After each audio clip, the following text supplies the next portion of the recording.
time to look back at the last Forge FC contest. Simply stunning stuff. And finally, their goal. Here is Match and Review. My word, what a rocket. With Anthony Urciuoli on the Forge Audio Network. Hello, you Forge faithful. Final whistle has gone. Forge FC collecting all 3 points in what was, for all intents and purposes, a must-win match when you consider what's ahead for Forge and the battle they're in for a playoff spot and potentially top spot in the league. 3-0 the final. Forge over Vancouver FC on a Sunday in Langley, BC. This one had a lot going on, and we're going to cover all of it. We have a lot of goals. We have a hat trick, red cards, clean sheets, a very annoying person screaming throughout the match that could be heard through the TV broadcast. Trust me, we'll get to that as well. But right off the bat, Forge FC starting in their orange and Vancouver in their black. You know how much the colorblind in me, and I know I've heard from others, by the way, because I talk about it a lot and I get messages. There's a lack of white kits in this league, and so you do end up with a lot of color clashes. Fortunately, the orange and the black is perfect. I'm all for the orange against the black. Very easy to tell who's who in that one. By the way, we might as well just cover this now because we're at a point in the season where points are at a premium and the standings are very, very important. As such, Forge FC at the conclusion of this one with all 3 points find themselves back in third place. They have 35 points. They are in a virtual tie with Pacific FC, who's in second. Pacific, though, has played one less match. Forge now, though, 4 points out of top spot. They are trailing Cavalry, the team they will meet next. I guess kind of this. Is it still this weekend, or do we go next because it's Sunday? I don't know the rules, to be honest with you. But they're playing on Saturday in Hamilton. That's a big one. We have a lot to talk about in regards to that match as well. But as of right now, Forge in third place. Vancouver keeping their 8th place status in the league right now. Forge, though, they had 3 draws in a row. Draws are never great, especially this time of year. But glass half full. 4 matches now without a loss, unbeaten in 4. That is the longest current unbeaten streak in the CPL. It's funny, this league, I'm telling you, week to week, things change quickly. And Forge was in 5th. We were wondering, no, do they have to now stave off York, who's kind of right behind them? But right back in 3rd, longest unbeaten streak in the league right now.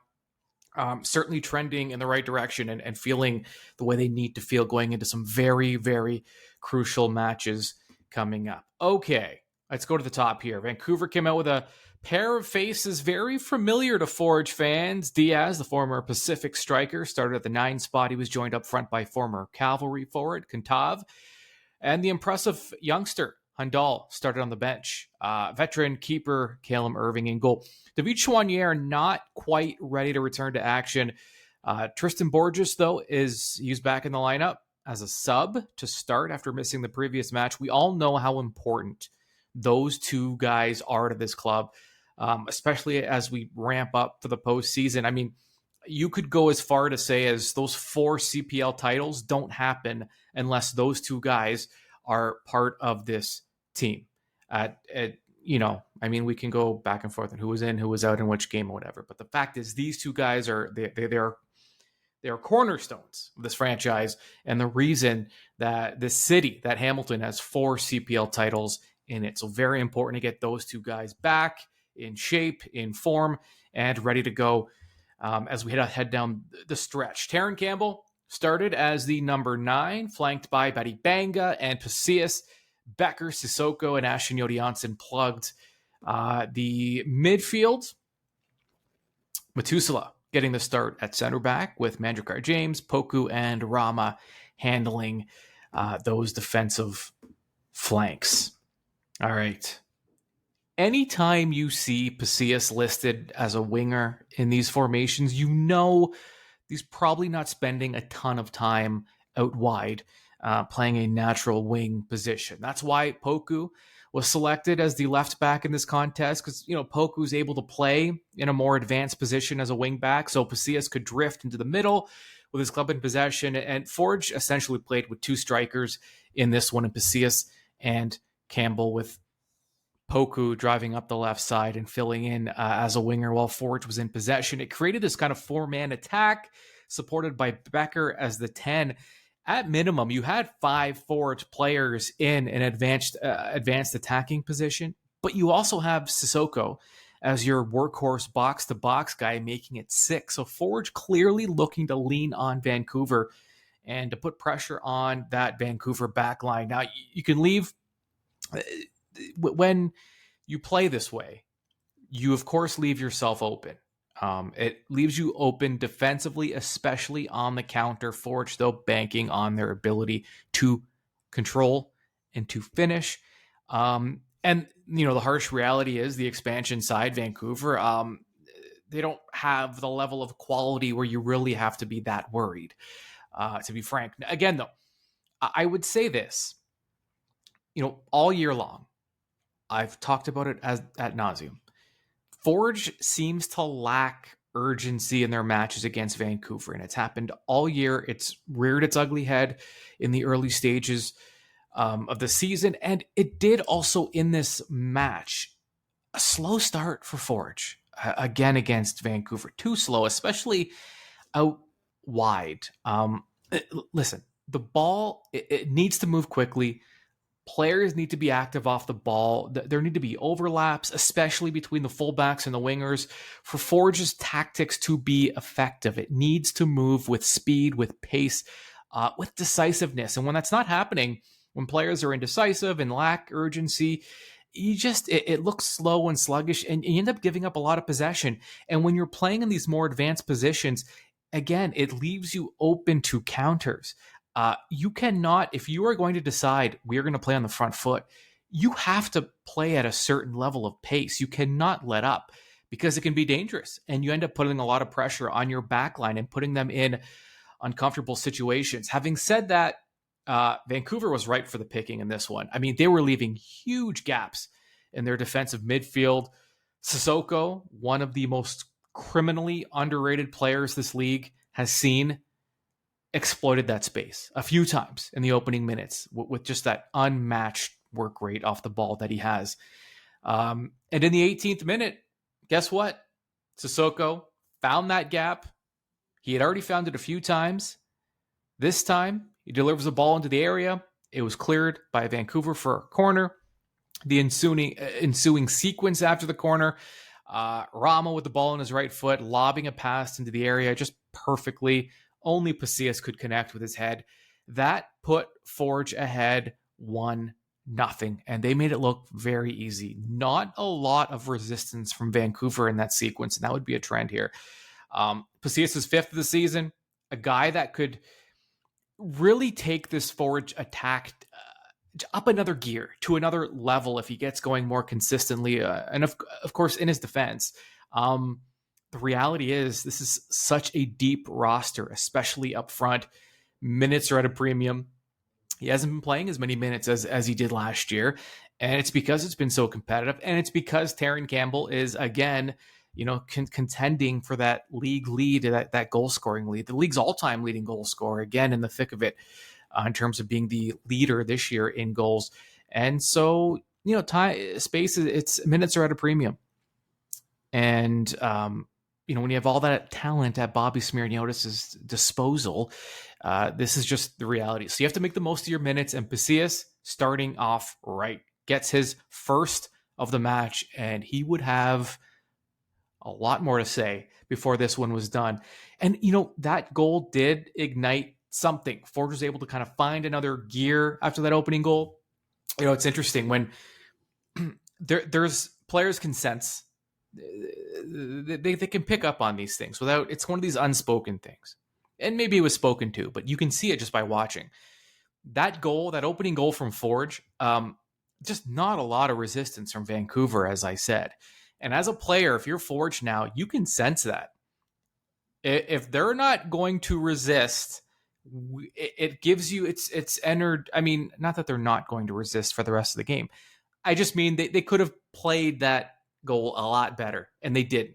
A little lackadaisical on that opening Forge goal. So as a Forge player, you sense that. I mean, there's blood in the water now, and there's a chance now to really have some fun and to start piling on some goals. And it did something.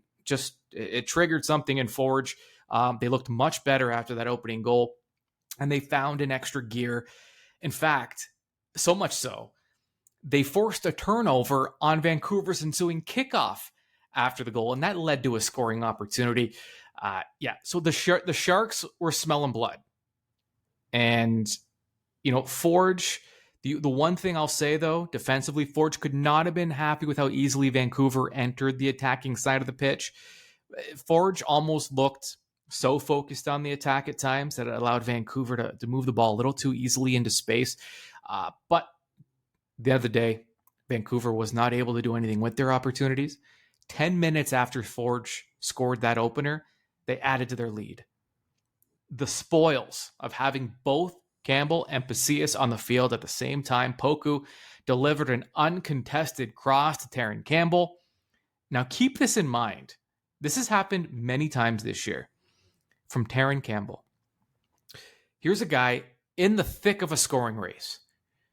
Again, the league leader in goals. Tied for the lead this season in goals. He's got a trophy waiting for him if he can just get over, just add another goal. Maybe might see maybe a little more after that. But he's just trying to separate himself to get that to be the clear-cut goal leader.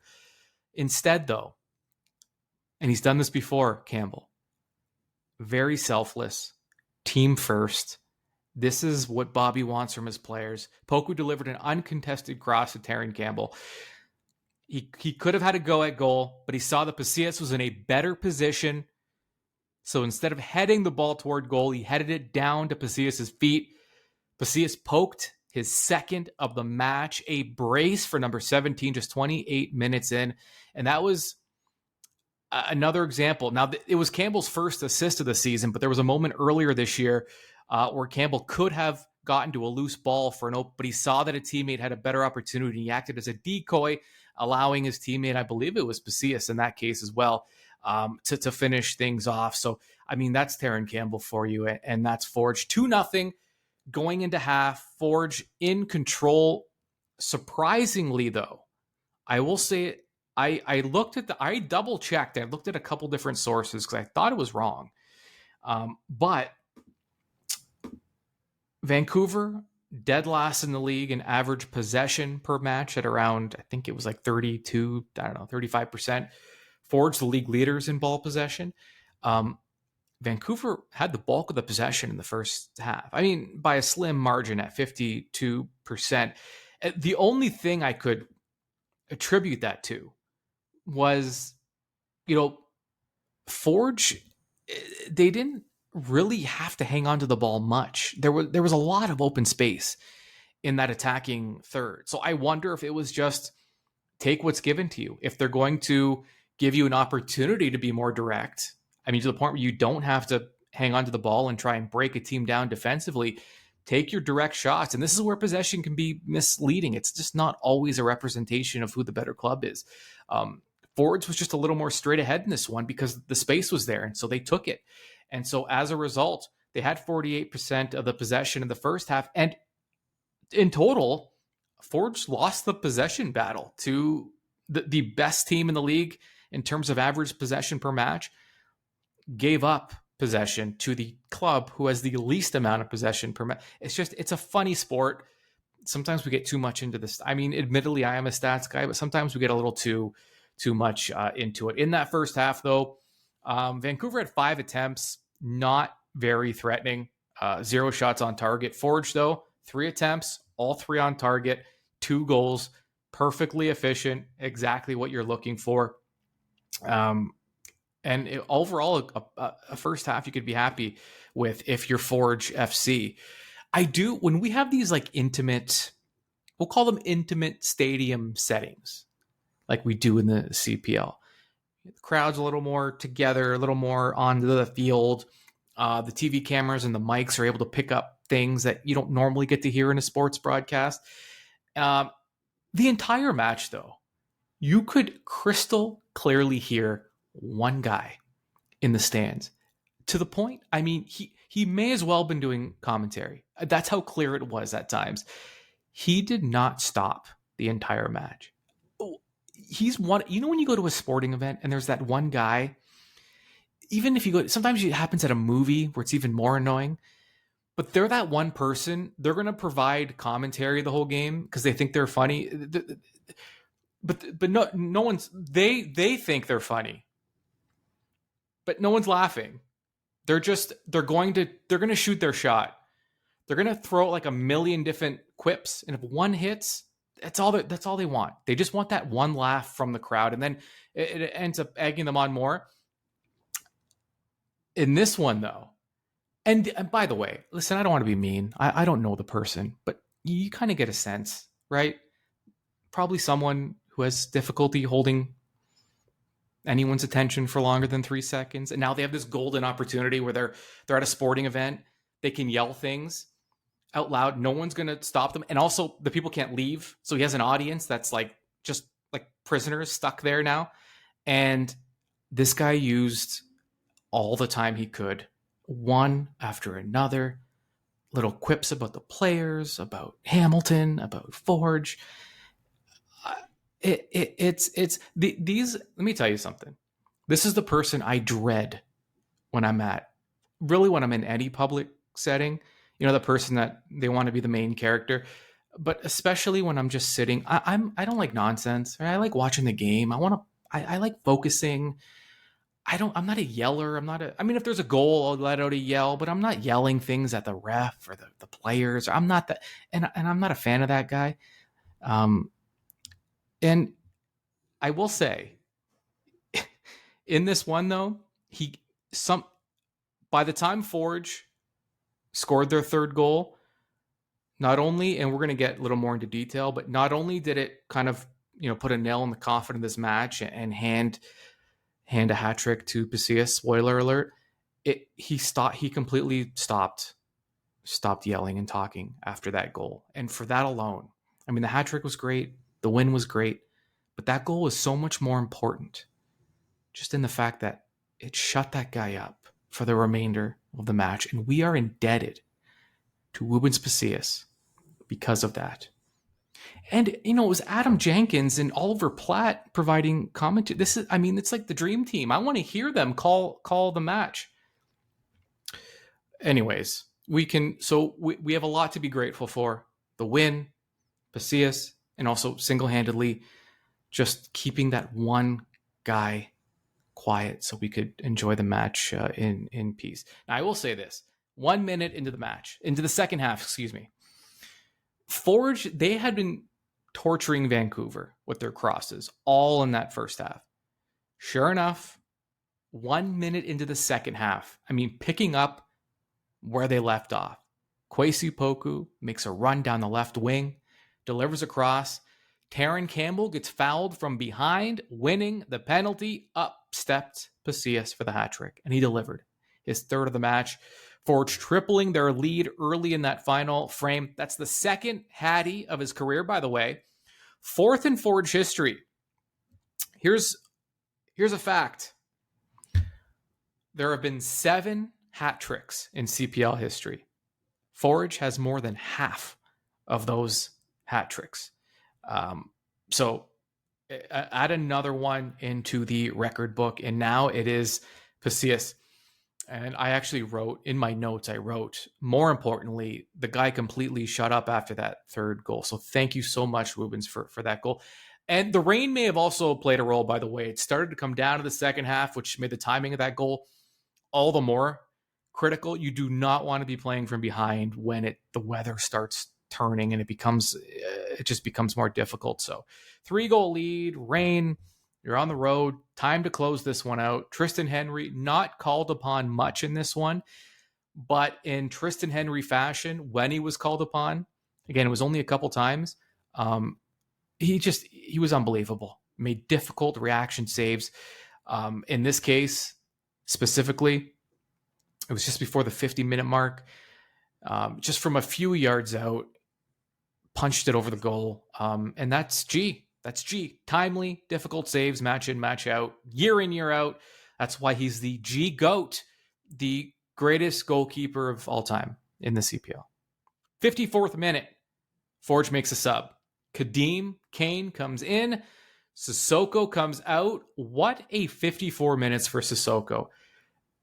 54 does not seem like a lot, but if you watched Sissoko in this one, I mean, he works so hard in all phases of the pitch, and he did not waste a second of those 54 minutes. And with a 3-goal lead, Forge got the youngster Kane some important minutes.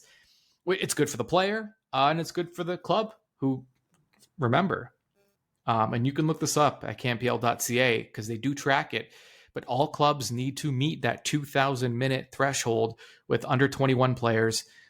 And so you get Kane in, it's good for him, and it just adds to those minutes because Ford's still around 400 minutes short of hitting the mark with 4 matches remaining. Now, I'd expect to see quite a bit of Kwesi Poku over the stretch, maybe for this reason, and not just for the minutes. Fortunately for Forge, Poku can play, and that kind of seems like an understatement because this may have been his best match of his pro career. He was unbelievable. His deliveries from the flank led to 2 of the club's goals in this one, and in fact, it could have been another. He had another delivery, which would have been an assist. Campbell, though, was robbed by Irving in the process. Not for nothing, York, I was looking at the numbers during the match. York still needs to make up 1,000 U21 minutes over their final matches. So even if they do find a way into a playoff spot, right now they're in 6th, it could be moot because you need to hit that threshold in order to qualify for the playoffs. So that's a York problem, but I thought that was interesting. And when you're competing for a playoff spot too, there's urgency. You don't necessarily just want to give away minutes to players that maybe aren't, top 11 quality, but they might have no choice. There was a moment in the 65th minute or so, the Pasillas almost had his 4th goal of the game. A low cross found its way to Woobs, but it got deflected just enough, throwing off the timing, and ended up going through his legs as he stared down an open goal. Reminder, no one has ever scored 4 in a match in CPL history. Pasillas, though, was that close. 73rd minute, Noah Jensen, Tristan Borges enter the match. Becker and Taron Campbell come off. And a few minutes later, more changes, a glimpse. Actually, before the change, I had to make it's not often we get to see Kadeem Kane just rip one, playing a number 6 in a more defensive midfield role. He doesn't always get that opportunity. But up 3, all of a sudden the ball just bounces right in front of him, just outside the area, and he rattled the post from distance. Again, not often as a number 6 you get those opportunities, and he got all of it. A nice little kind of, like I said, it's like a little glimpse into, okay, the young guy, I mean, he can bring something here. And he's been good defensively all year. A couple of mistakes that all young players make, but to his credit, he's kept his head down and keeps working. And to the coaching staff's credit, when he has made a mistake here or there, he's been given a start the next match. So much faith in Kadeem Kane. And that 77th minute was just that, when I saw that rip, I was like, okay, there's even a little more than because I expected a quality defensive midfielder, but there's some offensive ability there for Kane as well. 82nd minute, more changes. Hoja Rapport and Malcolm Duncan in, Ashton Yodi off, handing the captain's armband, initially worn by Becker before he was subbed, now around the arm of Tristan Henry. Rama also taking a seat. 87th minute, one of the few, I guess the only low light in this one. Low light by Poku, at least the result. Again, this may have been his best game as a member of the club. I mean, he was dominant and he created so much, and he was directly responsible for at least 2 of the 3 goals. But he delivered a tackle, and it was clumsy. His boot made contact with the Vancouver player's ankle, and the referee was having none of it. A straight red card for Kwesi Poku. He couldn't believe it. Coaches couldn't believe it. Barring an appeal, Poku would not be available for Forge against Cavalry next week. And of course, this is secondary, maybe even third. Those U21 minutes, which are valuable at this stage of the year, will not be. I mean, those are, I don't know, maybe 90 minutes right there that you will not have next match. But we'll have to wait and see what happens. There were some chances late from Vancouver looking to spoil the clean sheet from Tristan Henry, the league leader in clean sheets, but they could not do it. Tristan Henry, still the leader. As I mentioned, ball possession at the final whistle, 52% in favor of Vancouver. Surprising, but as I explained, Forge took what was given to them, and that was a lot of space. It was a very north-south kind of game for Forge FC, and that's what was available, and they took it, and it worked. The result is what matters. 3-0 the final. Shot attempts, 12-10 in favor of Forge. Shots on target, though, 7-1 in favor of Forge FC, and that, again,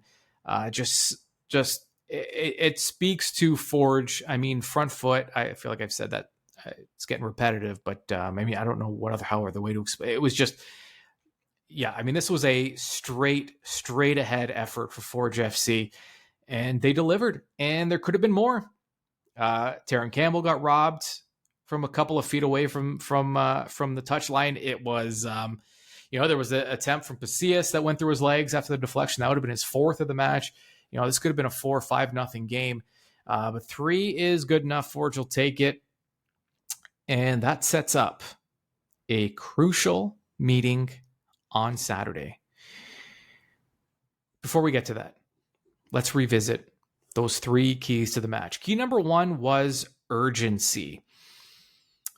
Again, for the most part, the club has lacked urgency in their matches against Vancouver this year, and it's led to way too many dropped points, 4, to be exact, 4 valuable points, as you can look at the table now and see how much those would have meant, but it is what it is, and they made up for it. The urgency, not really there in the early minutes of this one.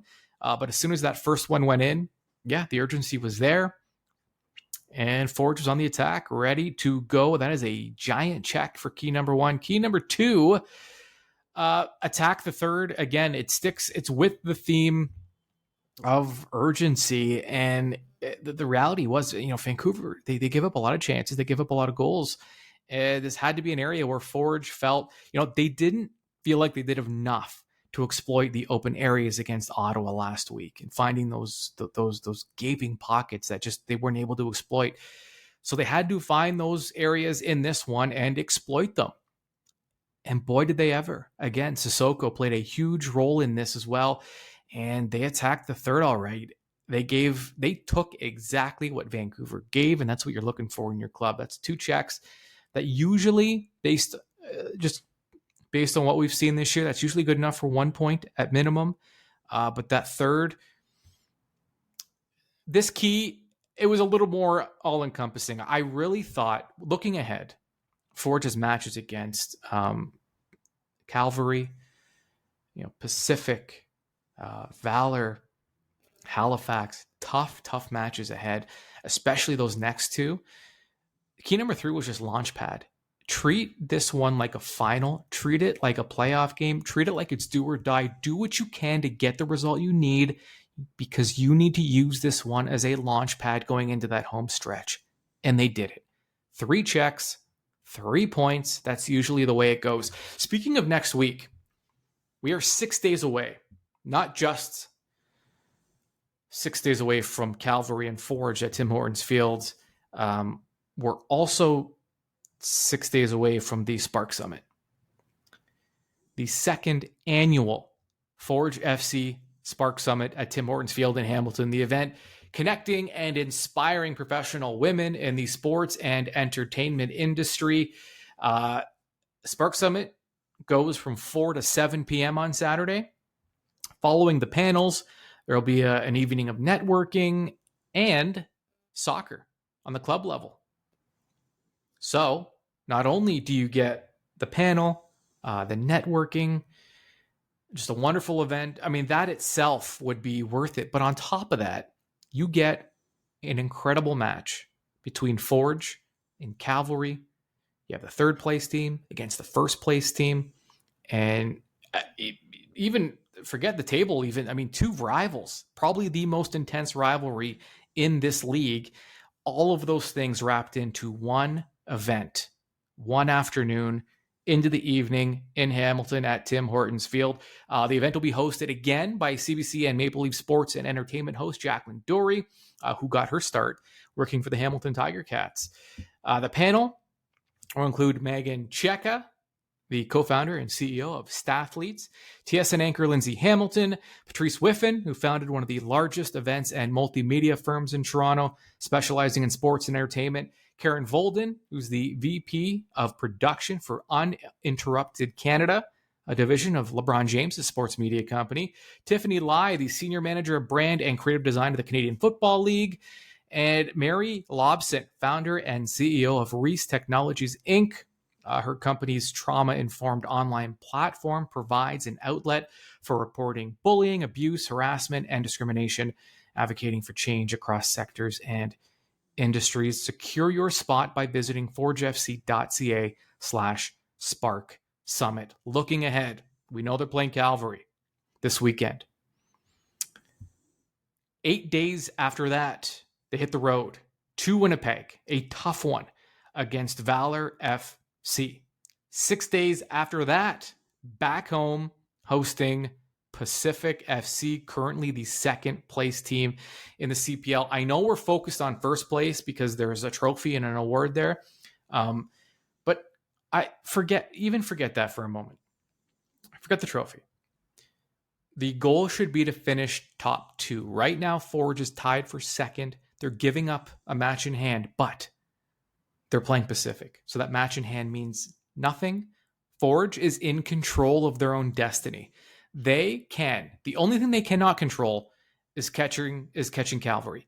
They can control finishing in that second spot. If you finish second, remember there's a new playoff format this year, the Page playoff format. 1 plays 2 to start the playoffs.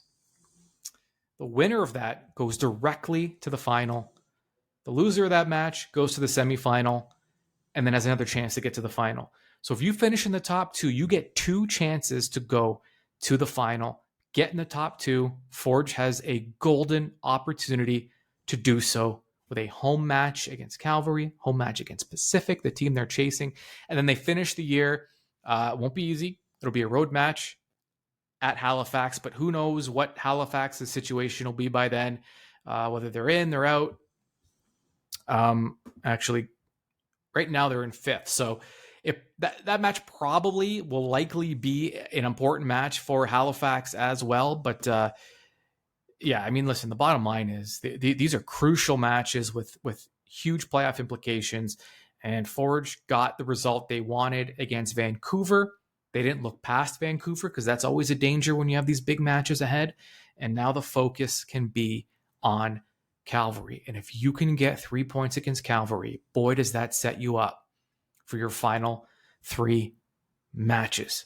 And remember, whether you're attending the Spark Summit, even if you're not, you can still take in the match. I mean, the match is good. The match is good in itself. Spark Summit, that's just being spoiled. But the match, if that's all you're able to attend, grab your tickets, forgefc.ca/tickets, because we are ramping up. And you know that match this weekend is going to be playoff-like. You probably won't even be able to tell the difference between a regular season match and a playoff match on Saturday at Tim Hortons Field. Your final one last time, 3-0 Forge FC, the victors over Vancouver. Remember, we will get you set for that match against Cavalry all week long. By we, I mean myself and Mackenzie Barwell, who delivers you content daily. I'll be back with the match day preview to get you set for Cavalry. And there's just so much. It's an exciting time of year, and we here at the Forge Audio Network are excited to deliver it to you.